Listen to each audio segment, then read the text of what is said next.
The Florida Historical Society presents Florida Frontiers is made possible in part by the Jessie Ball DuPont Fund and by The historic Rossiter House Museum and Gardens is in the O'Galley section of Melbourne, Florida. Preserved as it was in the early 20th century, historic tours of the Rossiter House include antiques, artifacts, and family heirlooms, and the 1865 Houston Family Cemetery. The last resident of the home was successful businesswoman and philanthropist Caroline P. Rossiter. The historic Rossiter House Museum and Gardens is available for weddings and other special events. The Florida Historical Society Press publishes books on a variety of topics relating to our state's diverse history and culture. FHS Press titles include Life and Death at Windover, Excavations of a 7,000-Year-Old Pond Cemetery, The Voyages of Ponce de Leon, Scholarly Perspectives, Hollow Victory, a novel of the Second Seminole War, Stetson Kennedy's Palmetto Country, and Walk in Lawton. More information at fhspress.org. Florida Frontiers is also sponsored in part by the State of Florida through the Division of Arts and Culture and the National Endowment for the Arts.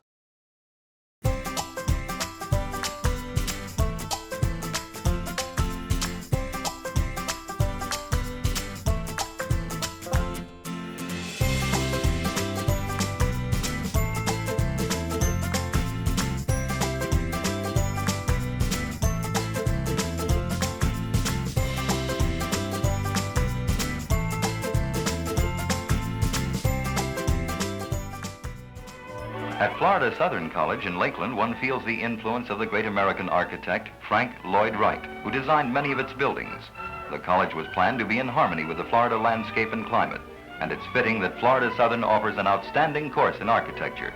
Students may attain Bachelor of Science degrees in business, architecture, and the liberal arts. Frank Lloyd Wright is known as one of the most influential architects of the 20th century. His largest single collection of buildings in one location is at Florida Southern College in Lakeland. Welcome to Florida Frontiers, presented by the Florida Historical Society. I'm Ben Brotmarkle. Frank Lloyd Wright wanted to create a uniquely American style of architecture that broke away from European models and create geometrically interesting organic structures that blended into the natural landscape. Wright perceived most buildings of his era as requiring the landscape to be cleared and flattened, for ease of construction. He also felt that buildings of his time were extremely boxy, formal, and kind of obsessed with old, traditional, European, usually, aesthetics. So Wright wanted to create a new type of architecture, organic architecture, that honored the landscape, that was designed into and around pre-existing natural features, that was designed to highlight and bring those worthy natural elements beyond into the house.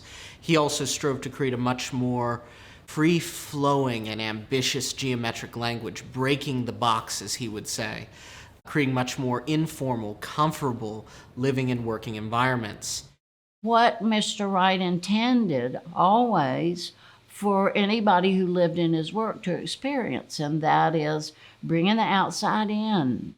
It really makes Florida Southern College a unique space to be a part of such rich history and be a part of something that was designed specifically for our college campus and for all the students that would have walked the hallways in the past and will walk the hallways in the future. What would become Florida Southern College was established in 1883. The college moved to its current location in Lakeland in 1922. In 1938, all of the buildings on campus were red brick Jeffersonian and Georgian Revival-style architecture. College president Dr. Lloyd Spivey had a new vision for the Florida Southern College campus. At the time, Florida Southern, like so many other small private colleges, was really struggling because of the Great Depression. The onset of the Great Depression had decimated our little school's finances and enrollment. And Dr. Spivey, president at the time, president since 1925, had been working tirelessly to keep the doors open.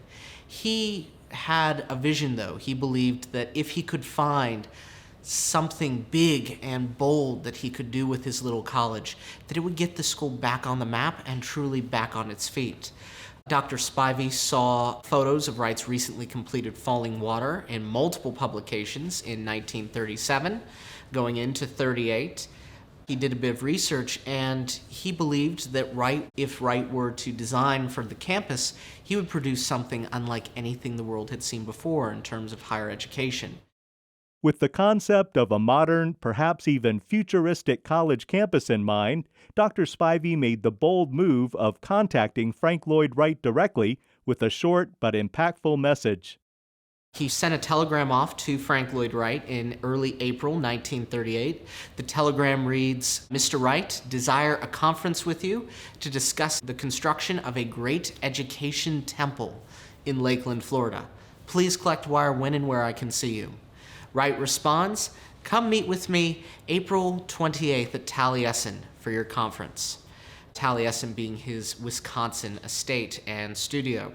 Spivey makes it up, sits down with Wright, and Wright took the job on after just that single meeting. He had never received the opportunity to work within the state of Florida yet, and he had also never been given the opportunity to design even a single college building, let alone an entire college campus plan. So how could he say no to a prospect like that? He first set foot on the grounds May 8th, 1938, and from that point on, he would work on this project for over 20 years. The centerpiece of Wright's design for the Florida Southern College campus is the Annie Pfeiffer Chapel. Soaring to 65 feet, it's the tallest building on campus. With Florida Southern being a Methodist-affiliated institution, Wright wanted to create a building that would be a vertical centerpiece, and what better building to use for that than the church? Wright felt that was the spiritual core, the beating heart of the institution. So that's why it is so tall. The signature tower that dominates its roof is meant to be a defining landmark for the campus as a whole. The tower is very unique. It's completely hollow, running east to west, and formed by these interesting, almost origami-like shapes on either side, and crowned with intricate metalwork at the top. The design may be curious to a lot of people until they step foot inside the building, where they'll find that the ceiling is filled with skylights that look directly up through that central landmark tower to the natural sky above. It's all meant to turn the sky itself into a sort of work of art that defines the chapel's ceiling within. The interior of the Annie Pfeiffer Chapel soars upward and is filled with glass pieces in the concrete block walls, colored glass pieces in a variety of different colors, over 50,000 in total. Arden Mitchell is Director of Admissions at Florida Southern College, and her grandmother, Barbara Jeanette Florence Mosley, helped to build the original library on campus during World War II. Mitchell's entire family has a long history with the college. My great-grandfather and great-grandmother were students of Florida Southern. They had 7 children. My grandfather was the youngest of 7. All 7 attended Florida Southern as students. My grandfather graduated in 1940. My grandmother graduated in 1948, and she would share stories of conversations with President Spivey about her being a student at the college and considerations about being able to afford being at Florida Southern. And President Spivey assured that they'd be able to work with her so that she could be a student at the college. And she would share stories about working as a part of the old library as a part of her time as a student.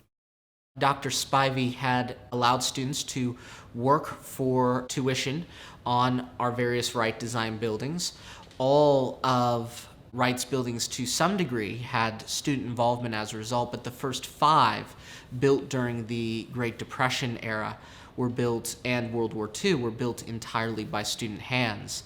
So when the war broke out, most of our enrollment, the vast majority of our enrollment, was female at the college. And so the ladies got together and got to work on building the library. It's the only building on the entire campus that was built pretty much entirely by women.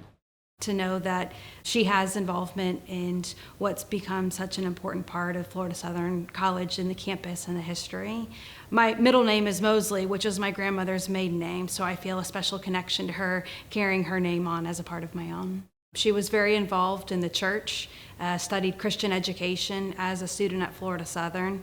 My family has a long history of serving as pastors in the United Methodist Church, and there have been times where women weren't able to serve in those roles, but she was very much an advocate and a feminist and empowering for women in their involvement. Frank Lloyd Wright was inspired by American transcendentalists Ralph Waldo Emerson and Henry David Thoreau, whose core philosophical beliefs included a respect for nature. Wright was also influenced by Native American and Mesoamerican design. His buildings at Florida Southern College reflect these aesthetics and are linked by a unique covered walkway called the Esplanade. The Esplanade is an immensely important feature of the campus. Wright himself even identified it in an early letter describing the forming campus concept in his head. He even told Dr. Spivey that it was the most important feature of the campus.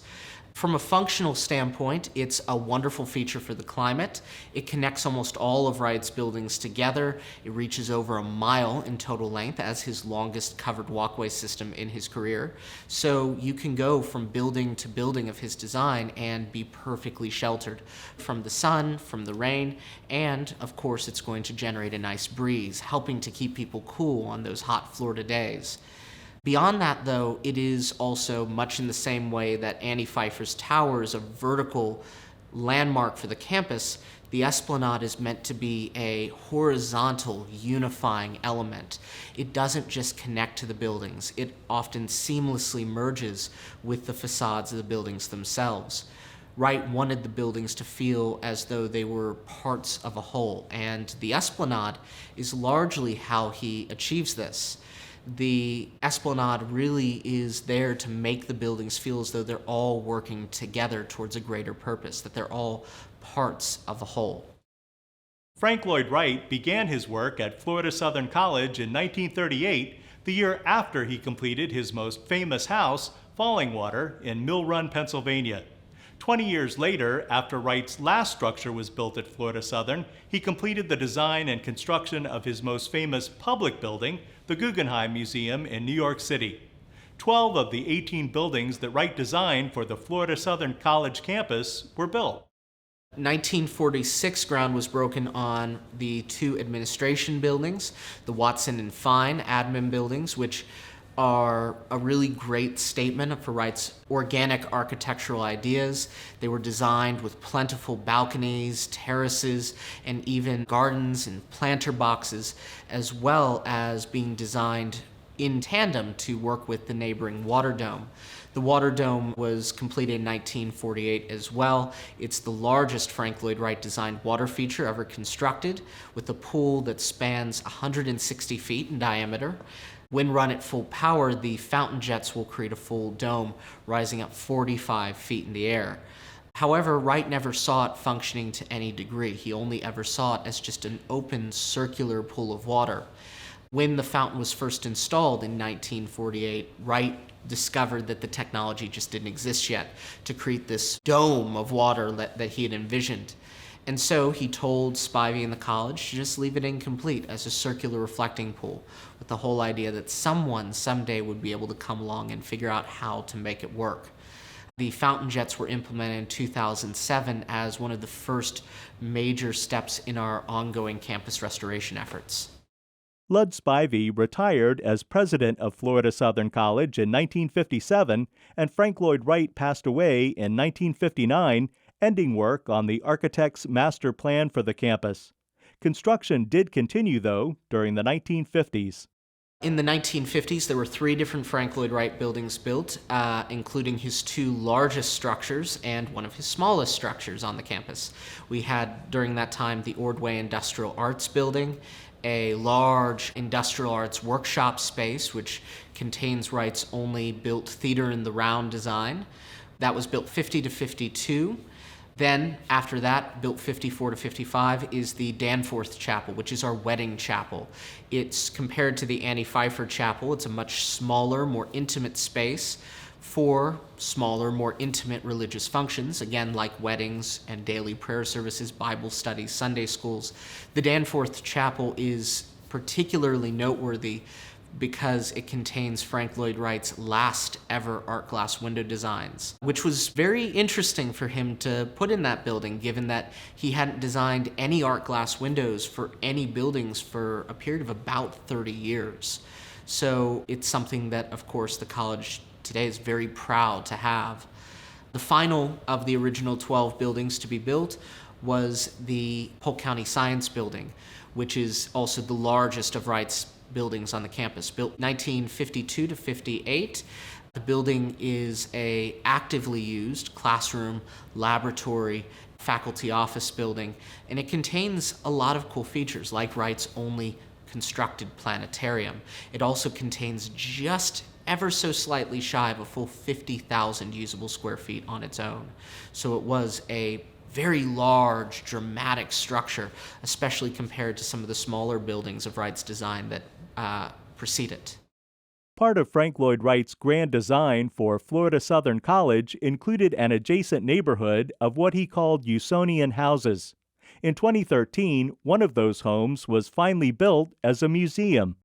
There were going to be about 20 homes of Wright's design built on the far eastern border of the school's grounds for professors to live in, which would have really cemented this notion of the campus being a community in and of itself. You're living here, you're working here, your family lives here, and the students are also living nearby in the residence halls as well.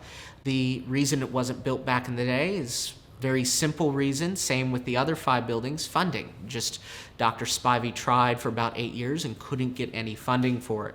But in 2013, it was fully built as Wright intended and opened as part of the new Sharp Family Tourism and Education Center. The only private residence designed by Frank Lloyd Wright that was actually built in Florida is Spring House in Tallahassee. The Lewis family established the oldest bank in Florida in 1856. Nearly a century later, George and Clifton Lewis were attending a conference at Florida Southern College. A chance meeting with Frank Lloyd Wright led to Spring House being built. They were down there for an annual meeting of a peace group formed after World War II. It was called the United World Federalists. They still exist. And so at their annual meeting, they always went somewhere interesting. In 1950, they went to Florida Southern College.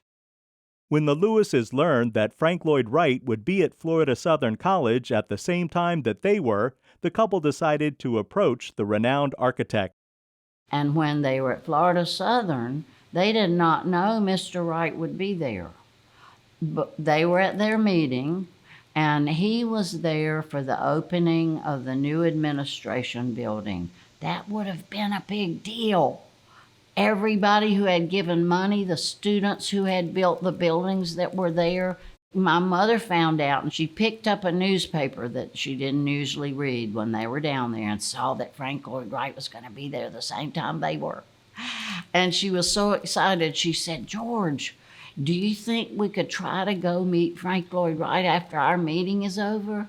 And he said, "We didn't know they were going to be having a big celebration, but I don't think anybody would mind if we got at the end of the reception line." So that's what they did. But I think that my dad, because they were actually getting to meet Frank Lloyd Wright, decided on the way up to him, "Hey, why don't we ask him? We love his work." And so he said, "Cliff," that's what he called my mother, "you can ask Mr. Wright if he would design a house for us." And so when she got up to Frank Lloyd Wright, would have been the first one up there. She said, "Mr. Wright, we're the Lewises from Tallahassee, and we have a lot of children and not much money. We hope you'll design a house for us." And he said, "I know, the more children, the less money, and vice versa. Find your ground, not on a lot, and get in touch." It took George and Clifton Lewis a little more than a year to find the first 5 acres to build their new home on in Tallahassee. Today, there are 10 acres of property associated with Spring House.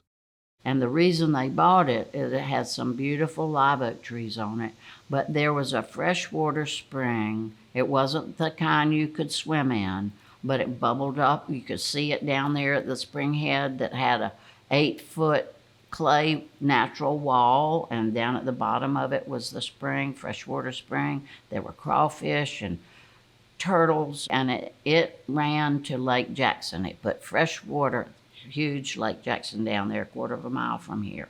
That's why they bought this. That is why my dad named the house Spring House, and that is what Mr. Wright cited the house from. So it's very important to this property and this story. The main living space in Spring House has built-in seating extending most of the way around a curved living room facing a wall of windows. The Lewises wanted plenty of room for their community activism. They contributed a lot in early civil rights. This is really important. They were two of very few of the white community who supported the black community who were protesting for the rights that they should have. And that was not popular then, and it isn't now. Somebody who visited here went and took a picture of both of my parents' footprints on the corner of South Monroe and Jefferson.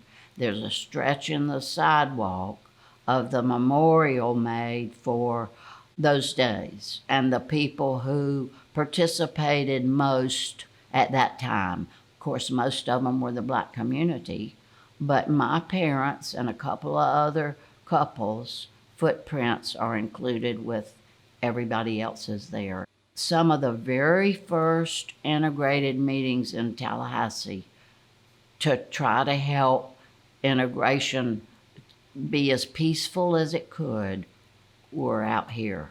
This house was pretty new. Only friends and family knew where it was. It was a safe place for people to meet and talk. And I remember hearing that. I would have been upstairs. That's why my parents asked for this big stretch of seating. They said, we're going to have a lot of meetings and some parties, but we need a lot of seating. The Lewises and Frank Lloyd Wright shared a love of cypress, and the wood is a primary element in Spring House. The home is obviously curved both inside and out, resembling a boat. They talked a lot about the Clifton, our sailboat. That's a 21-foot sailboat. It's 8 feet wide. It weighed 2 tons. My daddy designed that so we could basically go safely anywhere we wanted to. My youngest brother, Ben, and some friends in high school probably went on the longest trip. They sailed from Spring Creek, where our dad kept it in fresh water, to Cedar Key and back. We would go to Dog Island off of Carabel. That was a long, wonderful trip. I believe that the inspiration for this house came from all my parents told Frank Lloyd Wright about the Clifton and how much time we spent together on it. I said inspiration for this house, right? And I asked William Allen Storer, who is a recognized Frank Lloyd Wright expert on Mr. Wright's work, what he thought of my idea that that's where this came from. And he said, absolutely. That is exactly the kind of thing that Frank Lloyd Wright was hoping to learn from your family, that he could somehow incorporate into the design of your home. And look what he gave us. In 1991, the American Institute of Architects named Frank Lloyd Wright the greatest American architect of all time. His legacy is preserved in Florida, with the largest single collection of his buildings in one location at Florida Southern College in Lakeland and at the private residence Spring House in Tallahassee. You've been watching Florida Frontiers, presented by the Florida Historical Society.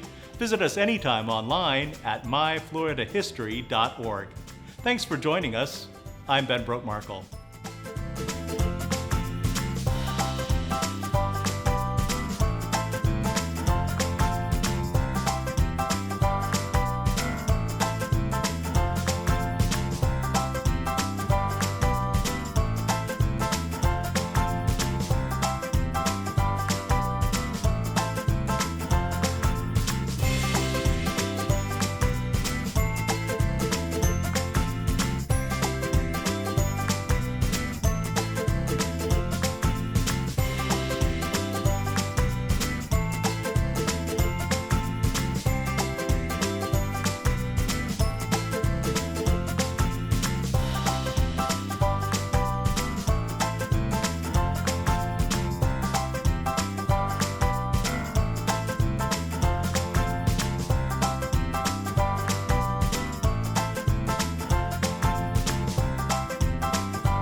The Florida Historical Society presents Florida Frontiers is made possible in part by the Jesse Ball DuPont Fund and by The historic Rossiter House Museum and Gardens is in the O'Galley section of Melbourne, Florida.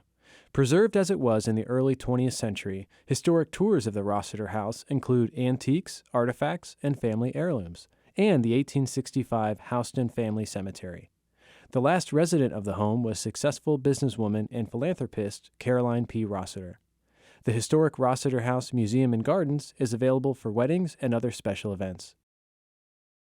The Florida Historical Society Press publishes books on a variety of topics relating to our state's diverse history and culture. FHS Press titles include Life and Death at Windover, Excavations of a 7,000-Year-Old Pond Cemetery, The Voyages of Ponce de Leon, Scholarly Perspectives, Hollow Victory, a novel of the Second Seminole War, Stetson Kennedy's Palmetto Country, and Walk in Lawton. More information at fhspress.org. Florida Frontiers is also sponsored in part by the State of Florida through the Division of Arts and Culture and the National Endowment for the Arts.